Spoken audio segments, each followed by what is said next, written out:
안녕하세요. 책 속에서 나를 만나는 시간입니다. 오늘 소개해 드리려고 하는 책은요. 술 취한 코끼리 길들이기라는 책인데요. 캠브리지 대학 출신의 승려 아잠브라마를 이제 한국에서도 유명하게 만든 대표작이라고 합니다. 그리고 류시아 씨가 요거로 이제 옮겼는데요. 일방적으로 누군가를 가르치기 위해서 쓴 책이 아니라 실제로 자신의 경험과 깨달음을 얻어가는 과정을 솔직하게 담은 책입니다. 저는 이 책을 이제 그 스님께 예전에 선물을 받았는데, 제가 절에 있을 때 스님께 좋은 책을 선물을 굉장히 많이 받았어요. 그 당시에 읽었을 때도 물론 좋았지만, 이렇게 세월이 좀 한참 지난 후에 다시 꺼내서 읽게 되니까 그때 알지 못했던, 느끼지 못했던 새로운 이렇게 보석들을, 진주를 캐내는 듯한 그런 느낌이 듭니다. 제가 한동안 이제 성공이라든지 자기 개발, 그리고 세일즈 이런 거에 관련된 책을 많이 올렸었는데, 그런 사회적인 성취를 하고 난 후에 그 오는 그런 공허함, 요런 게 굉장히 크다고 하더라고요. 특히 연예인들이 굉장히 그 높은 고지에 올라갔을 때 그 사람들이 다른 사람들이 정말 부러워하는 위치까지 갔는데 또 자살을 한다거나 그런 일이 생기는 거는, 그러니까 거기에 대한 이제 부담감, 내가 그걸 계속 유지를 해야 된다는 어느 고점에 올라갔을 때 내가 계속 그걸 유지하려는 이제 부담감이 굉장히 크다는 거죠. 그리고 막상 거기까지 올라가 봤는데 공허하다든가. 그래서 어제 제가 이렇게 TV에 보는데, 저는 그 어떤 스님이, 비구니 스님이 나오셔서 말씀을 하시더라고요. 근데 그분이 왕년에 굉장히 유명한 가수셨대요. 저는 잘 모르겠더라고요. 옛날 분이시라서. 근데 그 당시에 그분이 굉장히 인기도 많고 정상까지 오른 위치였는데 생방을 펑크를 내고 도망을 가셨대요. 그리고서 연예계를 그냥 떠나버리셨대요. 그리고 어디를 가셨냐? 산속에 절로 들어가셨대요. 그래서 그 길로 이렇게 승려 생활을 하셨다 하더라고요. 출가를 하신 거죠. 머리를 깎고. 근데 자기는 그 당시에 남들은 다 그거를 이해를 할 수가 없었대요. 남들이 선망하는 탑의 자리에 있는데 왜 절에 들어가서 머리를 깎고 승려가 되느냐, 이거를 보통 사람들의 입장에서는 이해를 할 수가 없었던 거죠. 근데 그분 말씀은, 그 스님 말씀은 너무나 지금 생활이 자기는 만족스럽고 평안하고 좋다라고 해요. 그 당시에는 굉장히 불안하고 이렇게 공허하고 뭔가 이렇게 그런 게 굉장히 많으셨대요.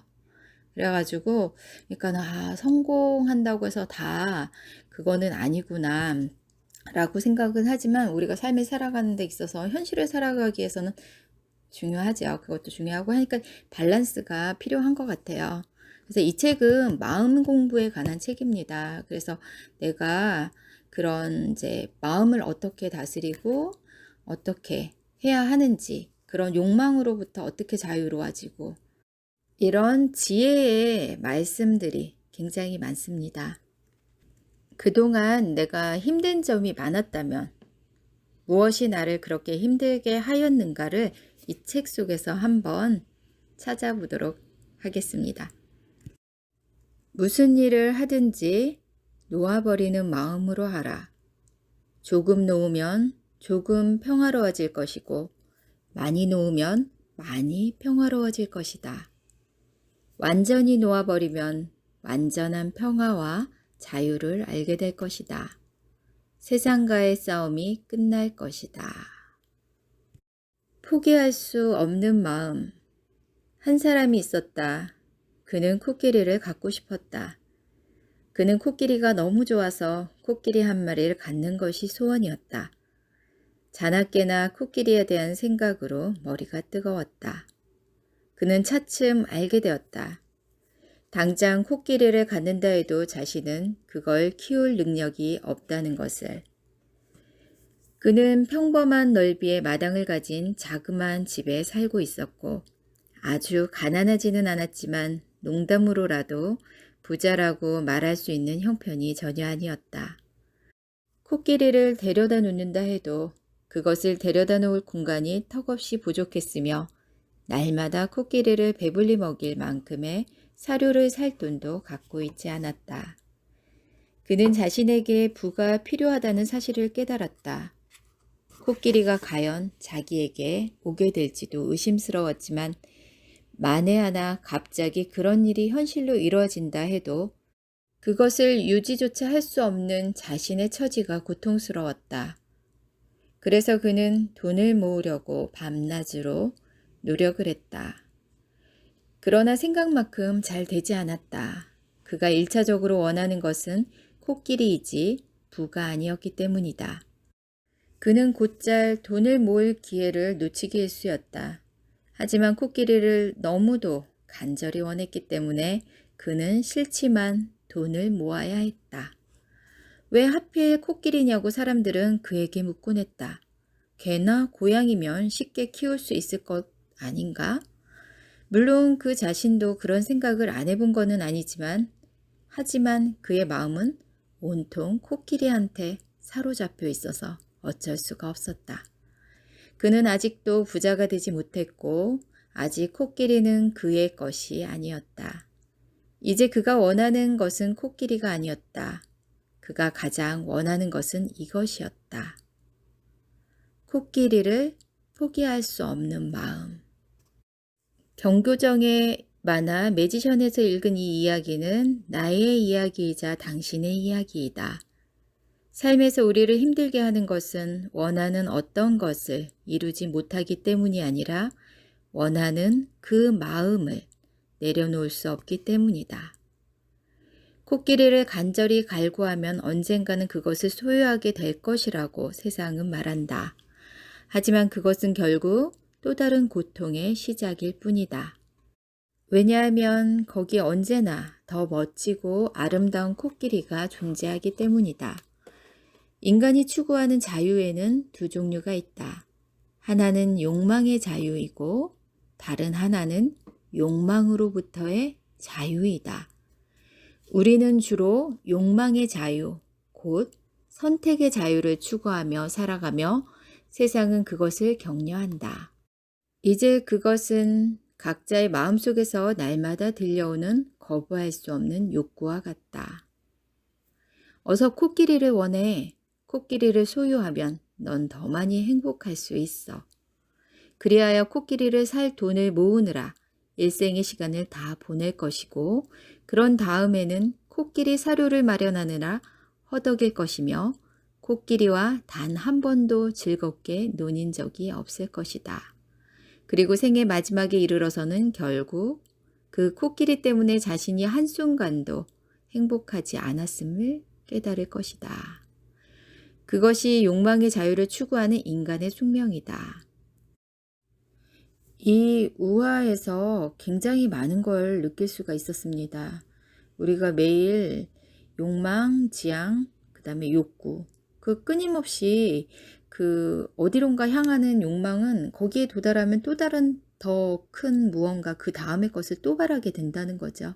그러면 항상 행복할 수가 없고 그 욕망 끝에는 불행밖에 없다고 생각을 합니다. 그렇지만 그 욕망으로부터 자유롭다면 그 끝은 고통이 아닌 해방이 아닐까 생각합니다.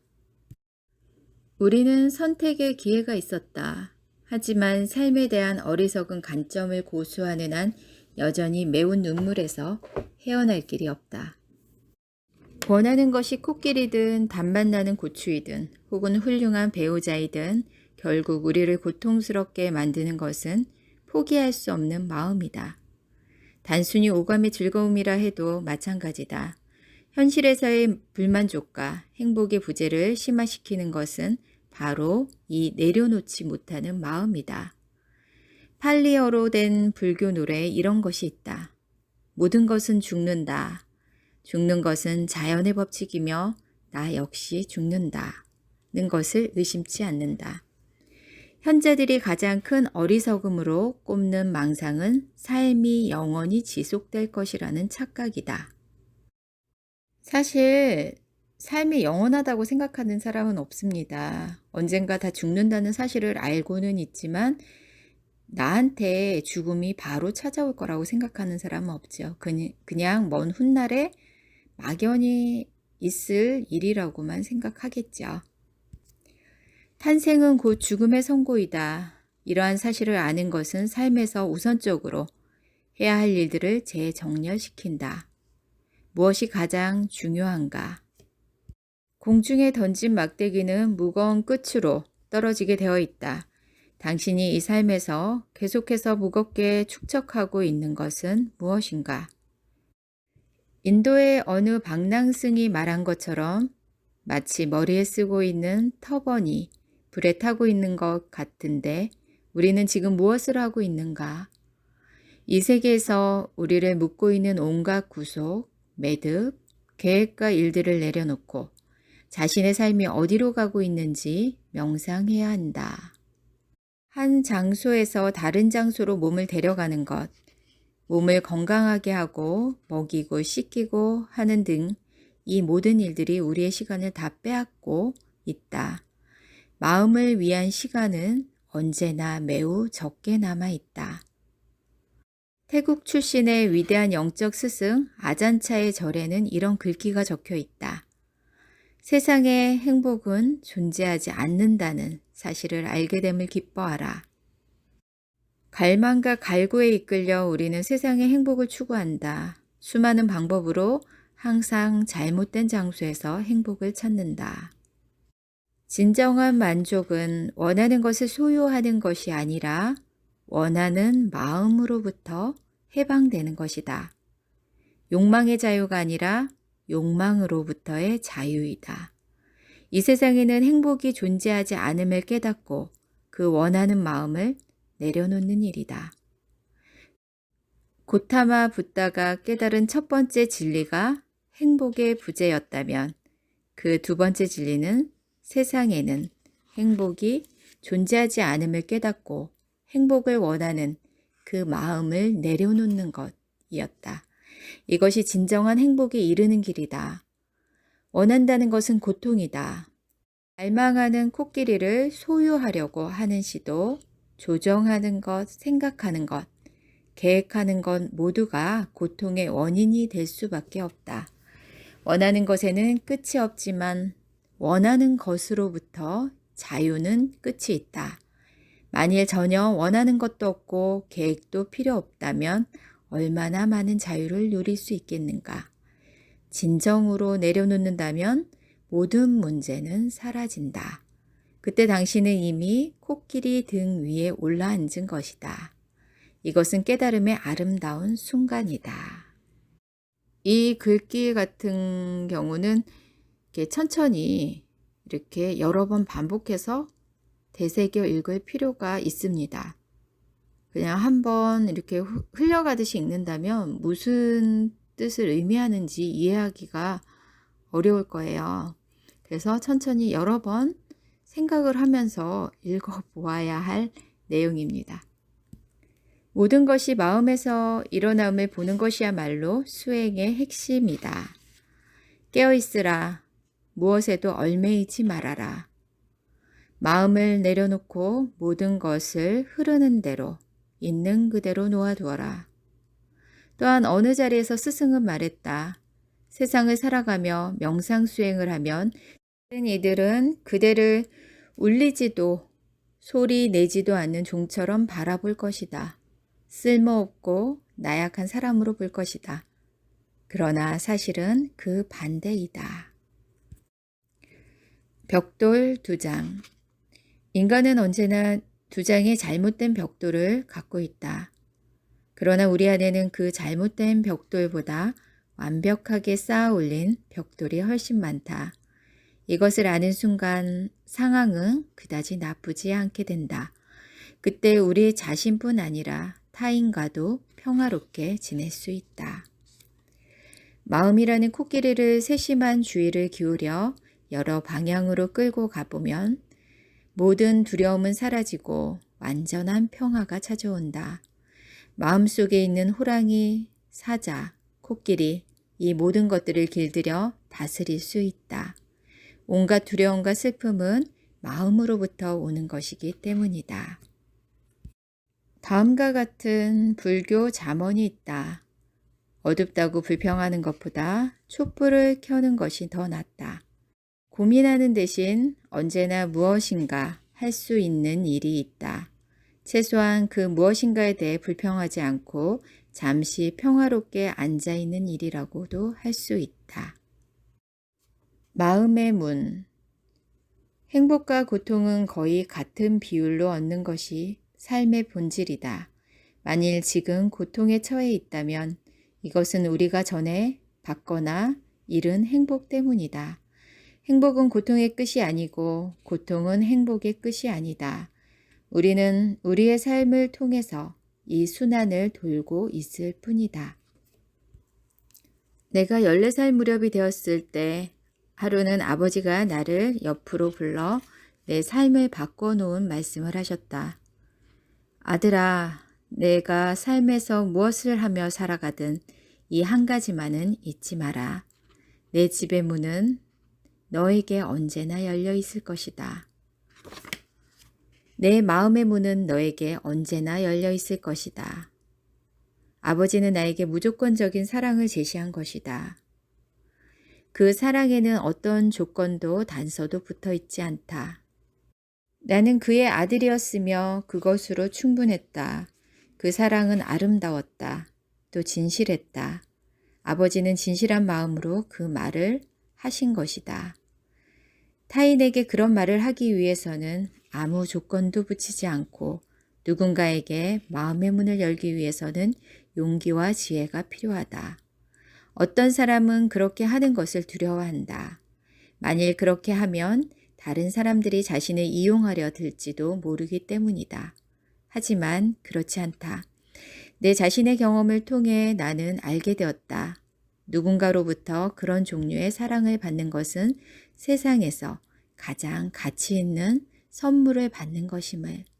그때 당신은 그것을 소중히 여기고 잃어버리지 않게 가슴 깊은 곳에 간직한다. 그 말이 진심을 담고 있다면, 만일 그것이 당신의 가슴에서 나온 말이라면, 그때 그 사람은 당신의 사랑에 부응하기 위해 더 나은 인간이 되려고 노력하고 더 높이 비상할 것이다. 결코 바닥으로 추락하지 않을 것이다. 나는 청중에게 유대교와 기독교인들이 경전에서 말하는 이웃을 내 자신처럼 사랑하라는 가르침을 상기시킨다. 자기 자신보다 더 많이도 말고 자기 자신보다 더 적게도 말고 자신을 사랑하는 것만큼 똑같이 사랑하라는 것이다. 이것은 자기 자신을 대하는 것과 동일하게 타인을 대하고 동시에 타인을 대하는 것과 동일하게 자신을 대하라는 뜻이다. 내가 기억할 수 있는 만큼 오랫동안 나와 함께 지내온 나 자신이여.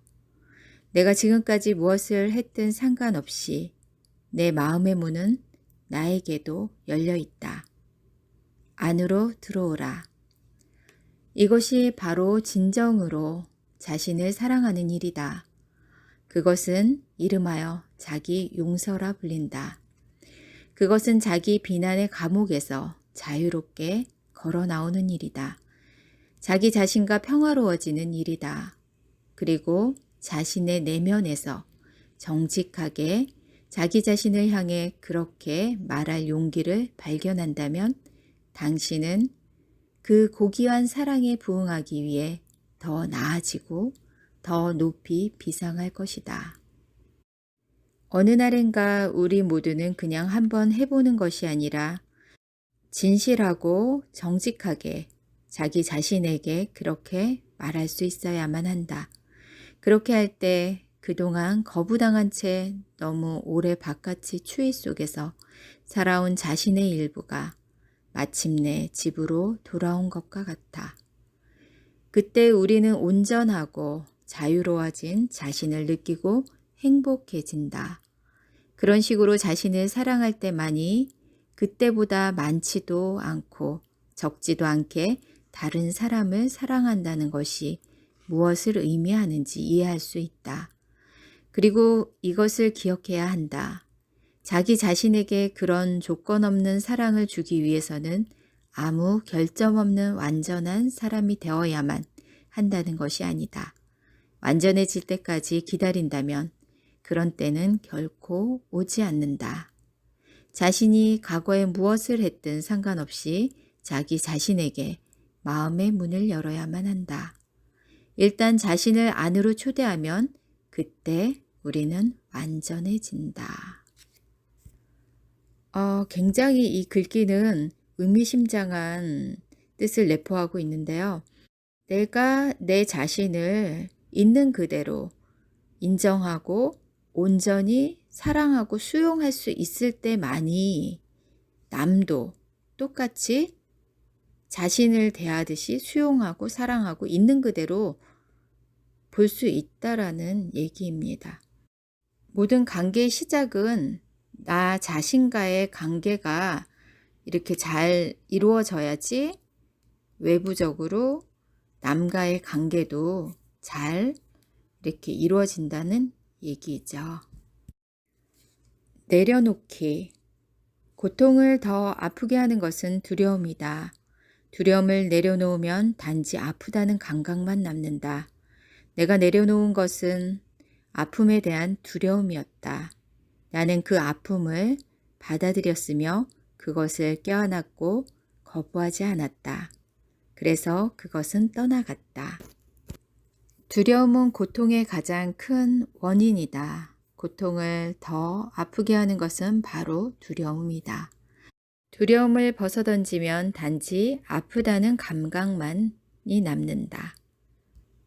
이런 경험은 우리가 어릴 때 주사를 맞기 전이라든지 아니면 치과 갔을 때 굉장히 치료받기 전에도 두렵잖아요. 그런 소리라든지 이런 거. 사실상 이렇게 그 고통, 주사 한 대 따끔하게 맞는 그 순간의 고통은 그렇게 오래 가지 않아요. 근데 그 이전에 자기가 그거를 상상하고 그렇게 이제 두려움에 떨고 있을 때 그때가 더 힘들다는 거죠. 술 취한 코끼리 길들이기. 행복에 집착할 때 그것은 고통에 집착함과 똑같다. 그것들은 결코 분리될 수 없다. 사람들이 추구하는 행복 안에는 본질적인 고통이 있음을 이해해야 한다. 따라서 자신이 행복하다고 느낄 때 조심하라. 너무 기뻐하거나 그것에 마음을 빼앗기지 말라. 고통이 오더라도 실망하지 말라. 그것에 빠져 자신을 잊지 말라. 그것들이 똑같다는 것을 이해하라. 화를 내는 것은 영리한 반응이 아니다. 지혜로운 사람은 행복하며 행복한 사람은 화내지 않는다. 화를 내는 대부분의 경우는 기대가 무너진 데에 촉발된다. 우리는 때로 어떤 일에 너무 많이 집착하기 때문에 원하는 결과가 찾아오지 않으면 화를 낸다. 모든 원하는 결과는 미래에 대한 기대이며 예측이다. 지금쯤 우리는 미래가 불확실하며 예측 불가능하다는 사실을 깨달았을 것이다. 미래에 대한 기대, 다시 말해 자신이 원하는 결과에 너무 의존하는 것은 많은 문제를 불러온다. 우리 모두의 마음 그 자체에는 아무것도 잘못된 것이 없다. 그것은 본질적으로 순수하며 그 자체만으로도 이미 평화롭다. 마음이 평화롭지 못하게 된 것은 기분이나 감정을 따라가기 때문이다. 실제 마음에는 그런 것들이 없는데 마음이 평화롭지 못하고 동요하게 되는 것은 기분이 마음을 속이기 때문이다. 만약 마음이 그러한 것들을 따르지 않는다면 우리는 결코 동요되지 않을 것이다. 우리 모두는 칭찬을 듣고 싶어 하지만 불행히도 대부분의 경우 잘못에 대한 지적만을 들을 뿐이다. 어찌 보면 그것은 공정한 일이다. 왜냐하면 우리 자신도 다른 사람에 대해 주로 잘못된 것만 이야기하기 때문이다. 칭찬에 대해서는 매우 인색하다. 당신 자신의 말하는 습관을 잘 지켜보라. 칭찬해주고 긍정적으로 키워주지 않으면 좋은 것이라 해도 오래 가지 않아 시들어버리고 소멸해버린다. 하지만 약간의 칭찬만으로도 큰 격려가 된다. 인간 모두는 칭찬 듣기를 원한다. 단지 칭찬을 듣기 위해서는 어떻게 해야 하는지 모를 뿐이다. 칭찬은 돈을 절약하게 하고 우리의 관계를 풍요롭게 하며 행복을 가져다 준다. 우리는 그것을 주위에 더 많이 전파시킬 필요가 있다. 칭찬을 해주기가 가장 어려운 사람은 바로 자기 자신이다. 자신을 칭찬하는 사람은 자만심이 강한 사람이라고 나는 어려서부터 배웠다. 그러나 그렇지 않다. 그는 마음이 큰 사람이다. 좋아, 이제부터 매일 아침 이를 닦기 전에 거울을 들여다보면 그대 자신에게 미소를 짓게. 우리는 살면서 수많은 절망의 순간을 맞이하게 되는데요. 그때 이렇게 얘기하라고 합니다. 이 또한 지나가리라. 절망은 우리가 모두 통과해야 하는 감옥이다. 이것 또한 지나가리라. 이것이 우리로 하여금 상황을 견뎌내게 도와준다. 그것은 또한 절망의 가장 큰 원인인 행복한 시기를 너무도 자주 당연한 것으로 받아들이는 자세를 버리게 해준다. 이렇듯 반에서 최하위의 성적을 받는 것과 같은 불유쾌한 일들이 삶에서는 일어난다. 그 일들은 모두에게 일어난다. 행복한 사람과 절망에 빠진 사람과의 유일한 차이는 그들의 재난에 어떻게 반응하는가이다. 세상은 매 순간 변화하고 있다. 삶은 하나의 흐름이다. 그는 차를 마시며 자신의 힘을 축적했고 포위망을 뚫듯이 자신이 무엇인가를 할 수 있는 적당한 시기가 오기를 기다렸다. 그리고 그 시기는 언제나 찾아왔다. 차를 즐겨 마시지 않는 사람이라면 다음의 말을 기억하라. 아무것도 할 수 없을 때는 아무것도 하지 말라. 너무나도 당연한 말처럼 들리겠지만 이것이 당신의 삶을 위험에서 구해줄지도 모른다. 아무것도 할 수 없을 때는 아무것도 하지 말라. 는 금언이 결코 비현실적인 이론이 아님을 보여준다. 오히려 그것은 삶을 구원해주는 지혜이다. 물살이 당신보다 더 강할 때는 물살과 함께 흘러갈 때이다. 당신이 무엇인가 할 수 있을 때, 그때가 바로 온 에너지를 쏟아 부을 때이다. 마음을 내려놓고 물살과 함께 흘러가지 않는다면 틀림없이 익사하고 말 것이다. 이런 얘기는 많이 들어보셨을 거예요. 타로 카드 중에서 오쇼젠 타로라고 명상 타로가 있어요. 거기 타로에 보면 그 자기 내면을 들여다보는 타로 카드가 있거든요. 거기에도 흐름과 함께 가기라는 카드가 있습니다. 내가 만약에 그 카드를 뽑았다면 거기에 해석이 어떻게 나오냐면 그는 이미 수동적이고 수용적인 상태로 존재하는 비법을 터득했다. 그렇다고 해서 졸립다거나 멍한 상태와는 다르다. 그는 단지 삶의 흐름에 자신을 맡길 뿐이다. 나는 이 길이 싫다거나 다른 길로 가는 게 더 좋다라는 생각조차 없다. 인생에서 우리는 매 순간 선택을 해야만 한다. 삶의 강물 속으로 들어가서 함께 흘러갈지 아니면 강물을 거슬러 헤엄을 쳐야 할지 둘 중에 하나를 선택해야만 한다. 타로 리딩을 하는 동안 이 카드가 나왔다면 당신이 이제 삶의 물줄기를 따라 흘러갈 준비가 되었다는 뜻이다. 삶이 곧 그대의 지지자가 될 거라는 신뢰감과 그리고 당신이 가야 할 곳으로 강물이 이끌어 주리라는 신뢰감 속에서 이완을 할 준비가 되었다는 뜻이다. 이러한 신뢰와 이완이 점점 더 커질 수 있도록 허용해야만 한다. 모든 일은 정확하게 그 때가 되면 일어나도록 되어 있다. 내가 물이 되어야 한다고 할 때에는 이 말은 흘러간다는 뜻을 담고 있다. 고여있는 물로 남아있지 말고 흐르는 물처럼 계속해서 움직여 가라는 뜻이다. 전적으로 삶에 내맡겨라. 신뢰한다는 것은 싸우지 않겠다. 복종은 적이 아니라 친구가 된다는 것이다. 이 오쇼젠 타로에 그 흐름과 함께하기라는 카드가 있는데 그 카드의 리딩을 읽어드렸습니다. 그래서 요거는 이제 혼자서 이렇게 그 명상하면서 해보기 좋은 타로인데 제가 타로에 관심이 있어서 타로 공부를 조금 했거든요. 타로에는 종류가 굉장히 많아요. 그러니까 이런 오쇼젠 그리고 우리가 주로 많이 사는 뭐 유니버셜 그리고 또 뭐 심볼론 뭐 칼라타로 굉장히 많은데 제가 이제 관심 있으니까 여러 가지 다 배워봤거든요.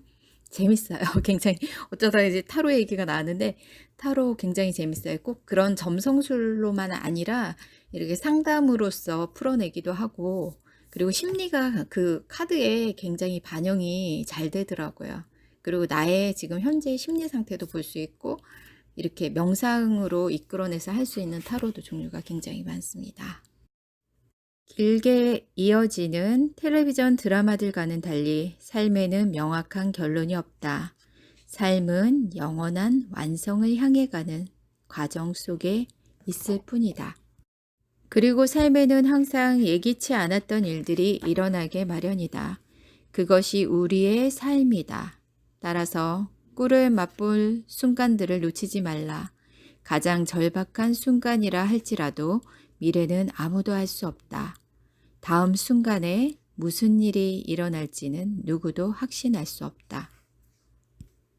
내가 무슨 일을 하든 그 일에 너의 온 존재를 바쳐라. 일할 때는 그 일에 자신의 온 존재를 바쳤다. 휴식할 때는 그는 그 휴식에 온 존재를 바쳤다. 사람들과 대화할 때는 그 대화에 온 존재를 기울였다. 그것은 성공을 위한 공식이 되었다. 나가 무엇을 하지 않을 때 그는 온 존재를 바쳐 아무것도 하지 않았다. 프랑스의 사상가이자 수학자인 파스칼은 말했다. 인간의 모든 문제는 조용히 앉아 있는 법을 모르는 데서 온다. 갈림길에 이르러 어느 방향으로 가야 할지 확신할 수 없을 때가 있다. 그때 당신은 잠시 걸음을 멈추고 길가에 서서 버스가 오기를 기다려야 한다. 머지않아 당신이 기대하지 않았던 시간에 버스가 도착할 것이다. 버스 앞 유리창에는 크고 굵은 글씨로 행선지를 알려주는 표지판이 붙어 있다. 그 목적지가 당신과 맞는다면 당신은 그 버스에 올라탄다. 그렇지 않으면 기다린다. 언제나 또 다른 버스가 뒤이어 도착할 테니까. 다시 말해 어떤 결정을 내려야만 하는데 그 결정에 대해 확신이 서지 않을 때 잠시 길가에 멈춰서서 기다릴 필요가 있다. 머지않아 우리가 기대하지 않았던 순간에 하나의 해결책이 다가올 것이다. 모든 해결책은 그 자체가 목적지를 가지고 있다. 그 목적지가 우리와 맞으면 우리는 그 해결책을 선택한다. 그렇지 않으면 기다린다. 거기에 언제나 다른 해결책이 뒤따르고 있기 때문이다. 우리의 삶에서 무엇인가 잘못되어 갈 때 다른 누군가를 비난하는 것은 자기 만족을 가져다 줄지 모른다. 하지만 다른 사람을 비난한다고 해서 문제가 해결되지는 않는다. 엉덩이가 가려운 사람이 머리를 긁고 있다. 긁어도 긁어도 가려움이 사라지지 않네. 아잔차 스승께서 하신 말씀이다. 자신의 삶의 문제를 놓고 다른 사람을 탓하는 것은 엉덩이가 가려운데 계속해서 머리를 긁어대는 것과 같아. 재미있는 비유입니다. 삶에서 당신은 대부분의 시간을 당신 자신과 마주하고 있다. 그렇다면 세상에서 가장 중요한 사람은 바로 자기 자신이다. 자기 자신에게 가장 큰 의미를 부여할 수 있는 시간은 충분하다. 아침에 눈을 떴을 때 당신이 자각하는 최초의 사람은 누구인가? 바로 당신 자신이다. 자기 자신에게 이렇게 말한 적이 있는가? 좋은 아침이야. 멋진 하루를 보내기 바래. 나는 날마다 그렇게 한다. 그리고 잠들기 직전 당신이 자각하는 마지막 사람은 누구인가? 또다시 당신 자신이다. 나는 날마다 나 자신에게 잘 자라고 말한다. 하루 중 많은 개인적인 시간에 나는 나 자신에게 가장 큰 의미를 부여한다. 그것은 효과를 발휘한다. 세상에서 가장 큰 것. 늘 깨어있도록 노력하라. 모든 일이 자연스럽게 흘러가도록 놓아두라. 그러면 마음은 어떤 환경에서도 고요해질 것이다. 숲속의 맑은 연못처럼 온갖 놀랍고 희귀한 동물들이 물을 마시러 그 연못으로 올 것이며 그대는 모든 존재의 본성을 뚜렷이 볼 것이다. 기이하고 경이로운 것들이 수없이 오고 가는 것을 볼 것이다. 하지만 그대는 고요할 것이다. 아무것도 되려고 하지 말라. 자신을 다른 존재로 바꾸려 하지 말라. 명상가가 되려 하거나 깨달으려 하지 말라. 앉을 때는 앉으라. 걸을 때는 걸으라. 아무것도 붙잡지 말고 붙잡히지 말라. 그 무엇에도 저항하지 말라. 좋고 나쁨은 그대의 마음 속에서만 일어난다. 어떤 장소이든 당신이 그곳에 있기를 원치 않는다면 아무리 안락하더라도 당신에게는 그곳이 감옥이다. 이것이 감옥이라는 단어의 의미다. 당신이 머물고 싶어 하지 않는 어떠한 상황, 그것이 곧 감옥인 것이다. 당신이 원치 않는 어떤 상황이 곧 감옥이다. 그렇다면 수많은 감옥으로부터 어떻게 달아날 것인가? 쉽다. 당신이 처한 상황에 대한 당신의 인식을 그곳에 머물기를 원함으로 바꾸라. 그 상황을 받아들임으로써 그곳은 더 이상 감옥처럼 느껴지지 않게 된다. 그곳에 있는 것에 만족할 때 당신은 자유롭다. 자유는 당신이 지금 있는 자리에 만족하는 것이다. 감옥은 지금 있는 자리가 아닌 다른 어떤 곳에 있기를 원하는 것이다. 진정한 자유는 욕망으로부터의 자유이지 욕망의 자유가 결코 아니다. 오늘날 사람들은 너무 많은 생각을 한다. 만일 조금이라도 생각을 고요하게 만들 수 있다면 삶은 훨씬 더 쉽고 자연스럽게 흘러갈 것이다. 우리를 더 힘들게 하는 것은 그 일 자체가 아니라 그 일에 대한 우리의 생각이다. 그는 빨래하는 일보다 그것에 대해 생각하는 것이 훨씬 마음을 힘들게 한다는 것을, 그것이 진실이라는 것을 깨달은 것이다. 그가 불평을 멈추고 빨래만 했을 때 아무 문제도 없었다. 삶에서 어떤 것이 우리를 힘들게 하는 것은 그것에 대한 생각 때문이다. 당신의 문제는 당신이 너무 생각을 많이 한다는 것이다. 다른 무엇이 됨으로써 행복해질 수 있다고 생각하는 것은 상상에 불과하다. 지금 당신에 만족할 때, 그때 당신은 고통으로부터 해방될 수 있다. 이쯤에서 낭독을 마무리하겠습니다. 굉장히 좋은 지혜의 이렇게 말씀이 굉장히 많은데요. 제가 이 책을 계속 넘기면서 그 핑크색 형광펜으로 줄쳐진 부분이 굉장히 많아요. 근데 그걸 다 읽어드리지 못했어요. 그럼에도 거의 40분이라는 시간이 됐는데 굉장히 진짜 이렇게 마음을 울릴 만한 글들이 굉장히 많고 이 책은 소장하면서 시시때때로 내 마음을 점검해 봐야 될 때, 나의 마음을 좀 단속해야 될 때가 있잖아요. 항상 마음이 그 상태로 항상 고정되어 있는 게 아니기 때문에 그럴 때 한 번씩 꺼내서 읽어보면 굉장히 좋은 책입니다. 세상에서 읽을 가치가 있는 책은 단 한 권이다. 그것은 바로 마음이라는 책이다. 오늘도 행복한 날 되세요.